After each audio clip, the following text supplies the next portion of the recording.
Meu nome é Micheque Joaquim Jeremias Paia. Nasci no posto administrativo de Mafambice, distrito do Dondo, em 1993. Atualmente residente no distrito de Nhamatanda. Estou aqui no parque desde 2016, no setor de produção de café, no Departamento de Desenvolvimento Sustentável. Comecei a trabalhar no projeto Café. Assim que eu voltei da escola, da minha formação, eu sou formado em agropecuário do Instituto Agrário de Chimoio.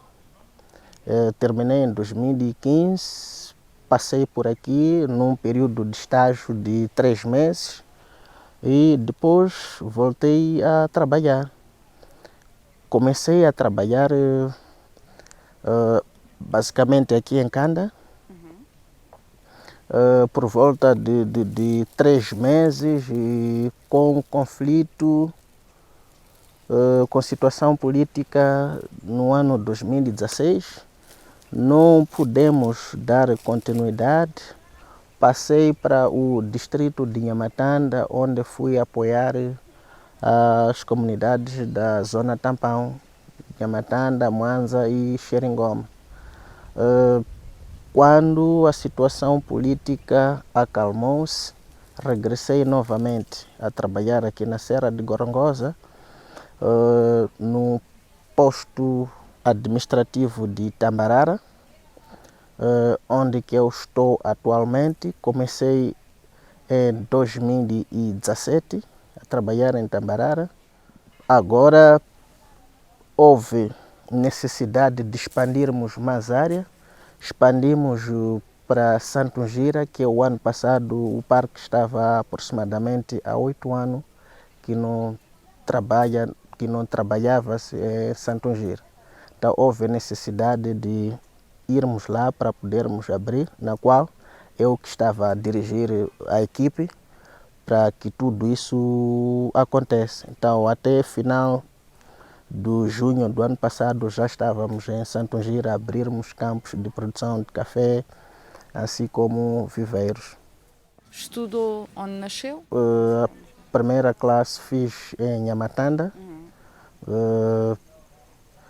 E fui terminar o nível médio em Mangunde, que é distrito de Chibabava, na Escola São Francisco de Assis Mangunde, outro distrito fora de Nhamatanda. Daí passei para o nível técnico médio profissional na província de Manica, que é Chimoio, Instituto Agrário de Chimoio, e depois vim trabalhar aqui e agora estou a dar continuidade com os meus estudos à distância. Estou a fazer gestão ambiental, está mesmo ligado com o trabalho que eu estou a fazer. Este ano é meu último ano, estou a fazer 4º ano. Quando era mais novo, já ouvia falar do Parque Nacional da Gorongosa? Sim, já ouvia falar do parque há bastante tempo e este mesmo foi meu sonho de ser técnico agrário. Me inspirava muito com o meu pai. Infelizmente perdeu a vida em 95. Ele também fez o mesmo curso. Na altura fazia-se cá em Gorongosa, na escola Missão de Esmabama, aqui no centro de Gorongosa. Então sempre eu me inspirava muito com aquilo que ele fazia. Em algum momento me levava para as farmas onde ele trabalhava na companhia da açucareira de Mafambice. Então fui me inspirando e segui o mesmo curso e agora estou a fazer o mesmo aqui no parque. Já ouvi falar do parque, mas alguma vez lá tinha ido antes de começar a trabalhar no Parque Nacional? Não, nunca. E o que é que ouvia dizer do parque na altura? Na altura ouvíamos que o parque é um sítio onde lá conserva-se um pouco de tudo, muito mais animais. Então faltava-nos informação que conservava-se também a árvore e protegia-se espécies em vias de extinção e mais outras coisas em prol da conservação. O Michel é que quis ir trabalhar para o Parque Nacional? Sim, sim. Basicamente eu é que quis, depois de terminar o estágio, fui a casa e fiquei com o contacto do ex-gestor, que é o Quinten. Ficamos a trocar mensagens e onde ele voltou a me chamar novamente a dizer que eu podia regressar para poder fazer parte da equipe, mas antes de eu começar poderia passar de um processo que é de avaliação, num período de 3 meses, na qual passei deste período e fui submetido a uma entrevista, na qual passei a entrevista e me juntei com a equipe do parque. Foi mesmo assim. Nosso trabalho ao longo do ano já tem sido pouco desafiante, mas agora tratando-se, partindo do princípio que o café é uma cultura nova aqui em Moçambique, então antes era um desafio a produzir café, mas com o longo do tempo aperfeiçoamos e agora o processo tem sido muito fácil. Por exemplo, neste momento estamos a preparar novos viveiros para a produção de mudas para a próxima campanha, enquanto finalizamos a colheita. Então, após a colheita, entramos no processo de poda de ramos ladrões, poda de rejuvenescimento e muito mais, enquanto decorrem outras atividades que estão dentro da cadeia de produção de café, que é a abertura de novas áreas, marcação dos campos, para a partir do próximo mês, novembro ou meados de dezembro, para que comecemos a fazer o plantio de café. Então, este é basicamente o resumo da cadeia de produção e dizer que após a sementeira do café no viveiro, esperamos por um período de 1 ano, onde o ciclo do café no viveiro é mais ou menos 1 ano para depois plantarmos. Então, esperamos o período de 1 ano, faz-se a plantação, que neste período que estamos a preparar o local, fazendo a abertura de novas áreas, marcação, correção dos solos, depois plantio. Então, no campo definitivo, o café começa a produzir a partir dos seus primeiros 3 anos, dependendo dos tamanhos culturais.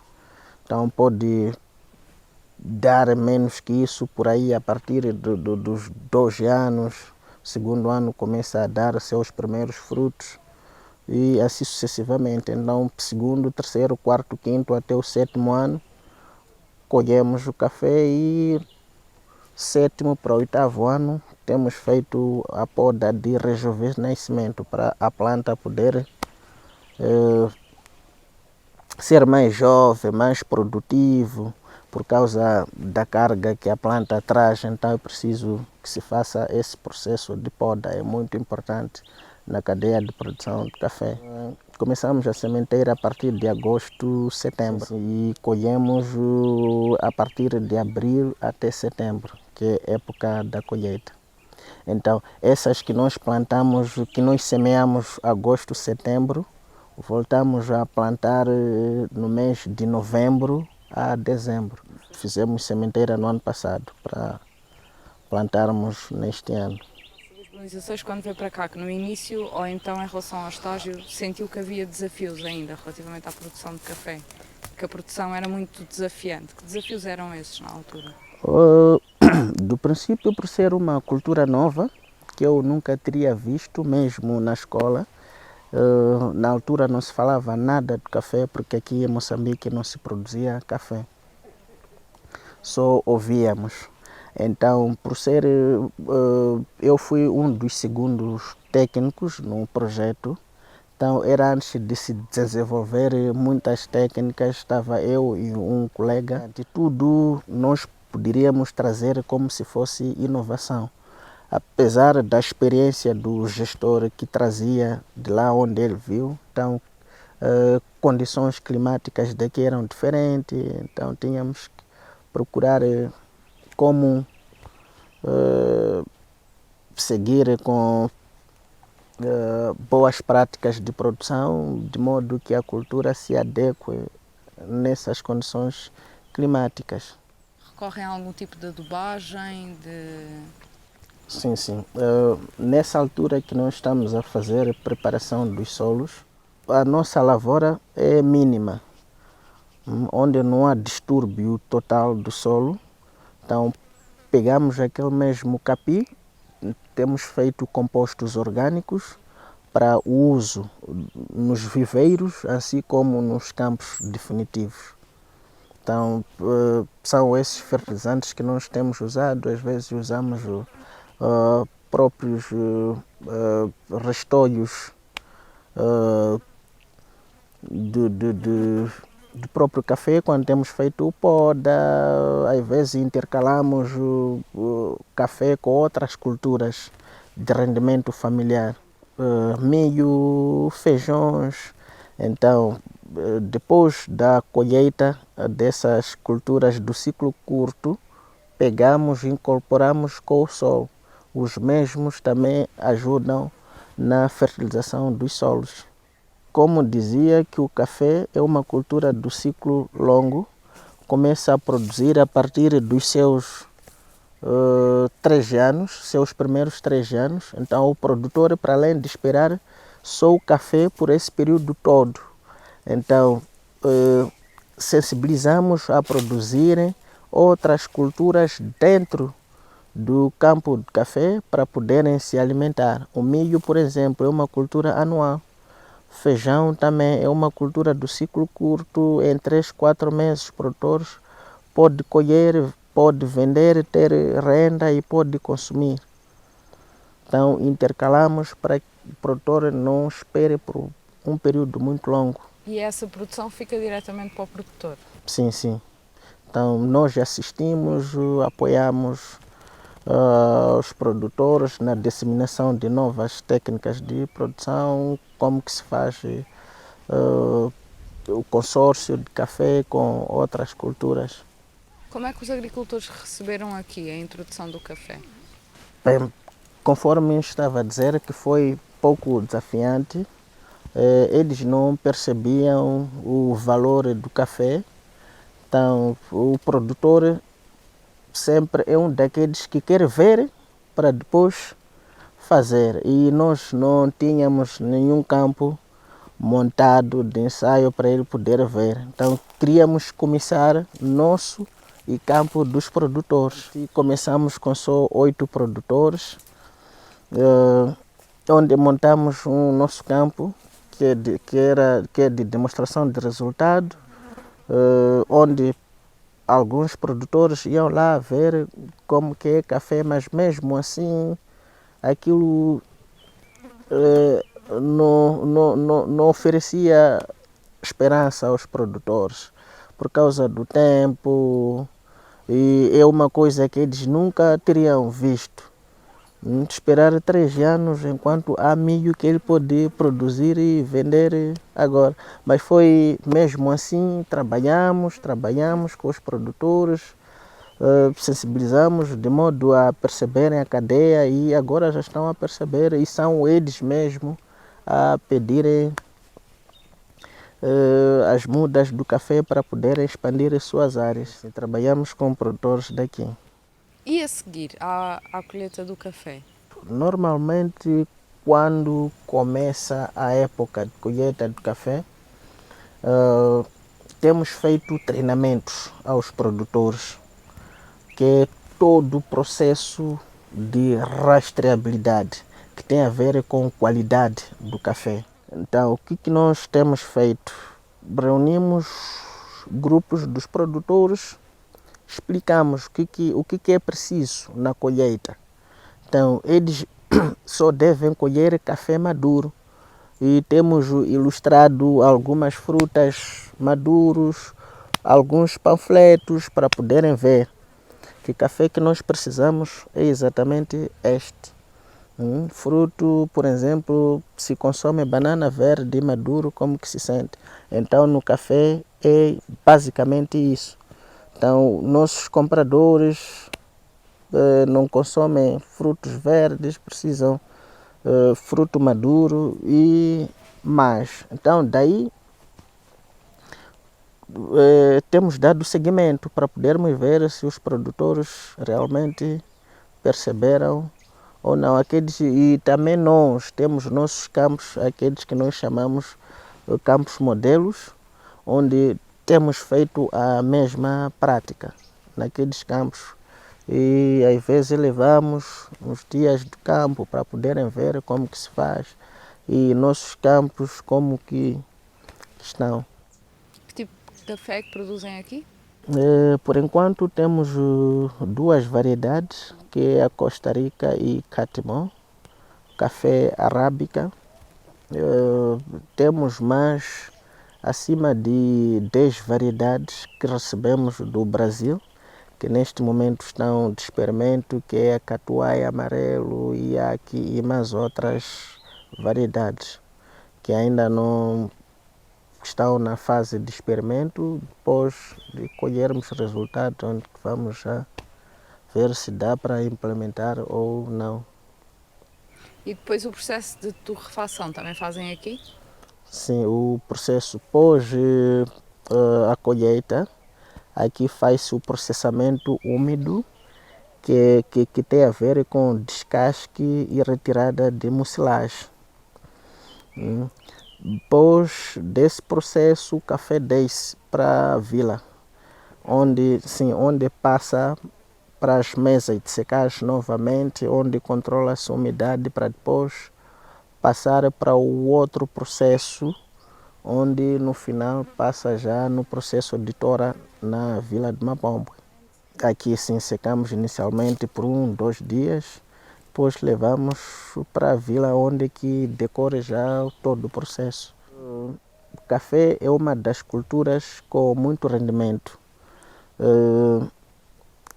Já minha experiência pessoal, já trabalhei com muitas outras culturas, mas vejo que o café é muito rentável em relação às outras culturas. Olhando nos produtores, nota-se uma mudança muito grande. Na altura que introduziu-se o projeto Café, nas comunidades falava-se de segurança alimentar muito reduzido, um e o outro que conseguia ter essa base de segurança alimentar, mesmo em termos de construções, casas, muitas casas eram tipo precária, cobriam com plástico e capim por cima, mas agora quando andamos nas comunidades conseguimos ver casas cobertas de zinco, chapas. Alguns já conseguiram comprar seus meios de transporte, que é moto, que conseguem escoar seus produtos daqui para a vila, e não só com a manutenção dessa via de acesso à estrada, eles conseguem escoar seus produtos que antes dificultava. Então há muita mudança. Ajudou muito a comunidade a desenvolver. Sim, sim. Para além do mercado local, o café tem sido exportado para fora, que é Reino Unido e mais outros países. Mas em Moçambique também se consome. Sim, Muitas sim. zonas de Moçambique. Sim, sim. Há muitos mercados. Temos lojas aqui em Gorongosa, no Mapombe, Shoprites, na Beira, Maputo e quase todo Moçambique. E tem vindo a aumentar o número de vendas? Tem sido Sim, bom? sim, sim. Está a aumentar cada vez mais. Vocês sofreram aqui com a pandemia? Sim, sim, sofremos com a pandemia, mas a produção não parou, não parou, mas isso afetou-nos um bocadinho nas nossas atividades, porque reduzimos o número de trabalhadores no campo. Na altura em que nós não fazíamos escala, intercâmbio, entra um grupo, depois sai, regressa outro, mas passamos a fazer isso. Trabalhar um certo grupo, sair e depois entrar outro grupo. Foi meio desafiante, mas isso não afetou quase nada na produção. Conseguimos equilibrar a nossa produção. Estas pessoas que estão todas aqui hoje, são todas daqui da comunidade? Sim, sim, são todos daqui da Todos comunidade. daqui, vêm todos os dias, normalmente o dia de trabalho começa por volta de que hora?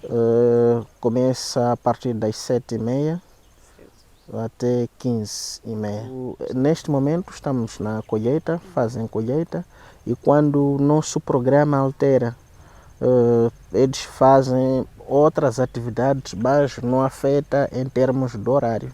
Que outras atividades é que podem fazer? Limpeza dos campos, temos a poda que eu estava a mencionar. Quando chega a época de plantio, são as mesmas pessoas que plantam. Então eles fazem todas as atividades que estão dentro de cadeia de produção de café, dependendo do período. Todo ano eles ficam a trabalhar. Quando termina essa atividade, começa outra. Quando termina essa, até assim sucessivamente. E há atividades que se podem fazer em simultâneo? Sim, sim. Tem muitas crianças aí, elas andam na escola aqui, nesta escola, suponho? Sim, na sua maioria são filhos dos trabalhadores. Alguns, se calhar, estão de passagem para a escola mesmo, e as outras devem estar a regressar. Então, sempre eles param no acampamento para poderem ver o que se faz. E vocês ensinam? Sim, sim, ensinamos, e na medida que eles passam também conseguem ver o que está-se a fazer e como que é a produção de café, como que se produz.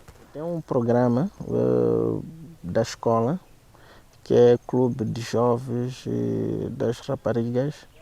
Então, em algum momento eles levam os miúdos para poderem ver a produção de café e mais outras coisas, falar um pouco da conservação, qual é a vantagem, o antes e agora, como que eles estão a ver a mudança. Então, mais ou menos isso, para eles poderem perceber a existência de tudo isso. Nos últimos anos, como é que tem visto a evolução do Parque Nacional da Gorongosa? Há muita evolução. Há muita evolução em ambas partes. Parte de recursos humanos, digo recursos humanos em termos de pessoal. Há certas zonas que na altura o parque não conseguia abranger. Como Em termos das atividades, como havia dito, Santo Angira foi um ano, parou-se mais ou menos 8 anos.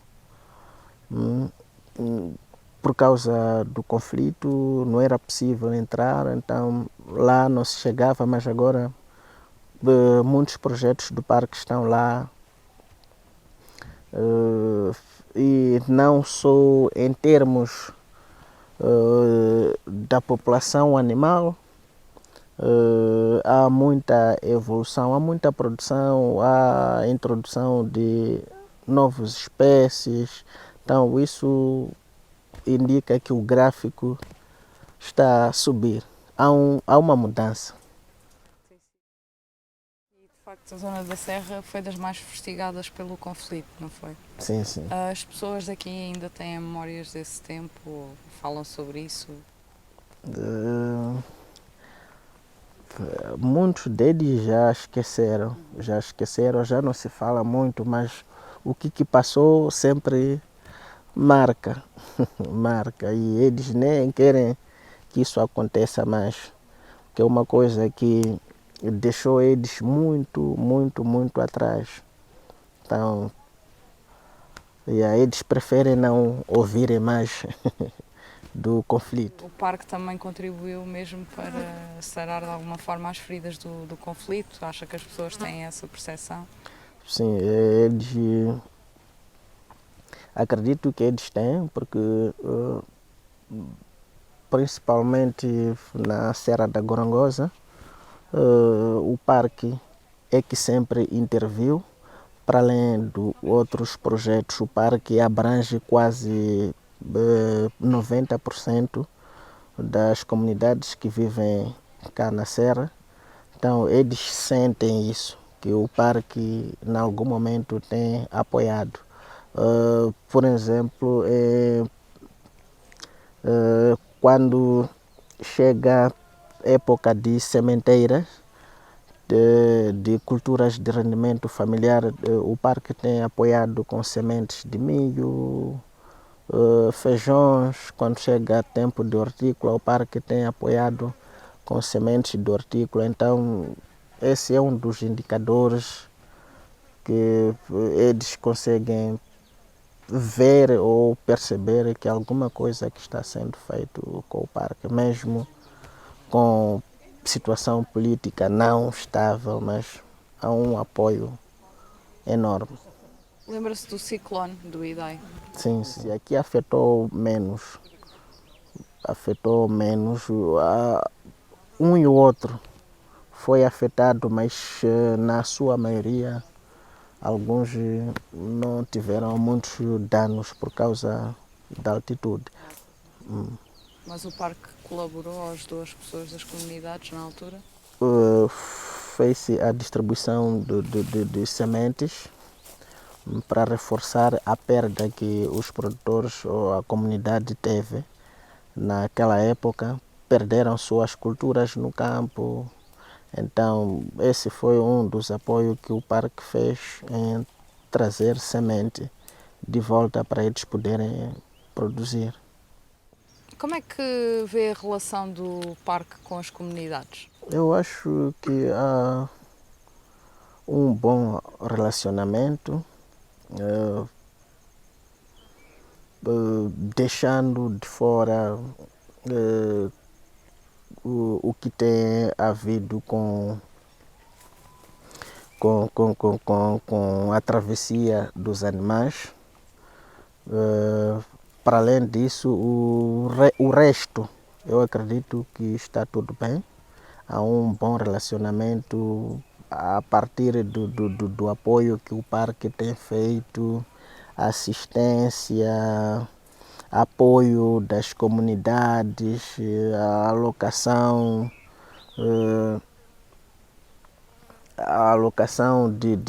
de pessoal. Me refiro da equipe de saúde, agricultura, para apoio na assistência técnica. Eu acho há uma coisa que está-se a fazer. E falou da questão dos animais. Algumas comunidades têm sofrido com essa relação. Sim, sim.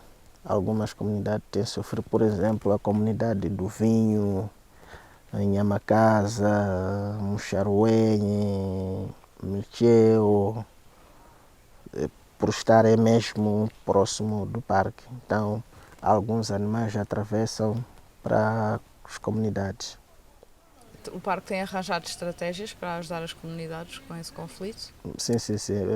Tem postos de fiscais lá mesmo nas comunidades e também treinam alguns membros da comunidade para poderem apoiar, no sentido de fazer recuar os animais para o parque. O que é que significa o parque para si, o Parque Nacional da Gorongosa? Para mim, o parque é uma zona de conservação que protege, ao mesmo tempo recupera espécies que estão em via de extinção. Para além das espécies que estão em via de extinção, ela mantém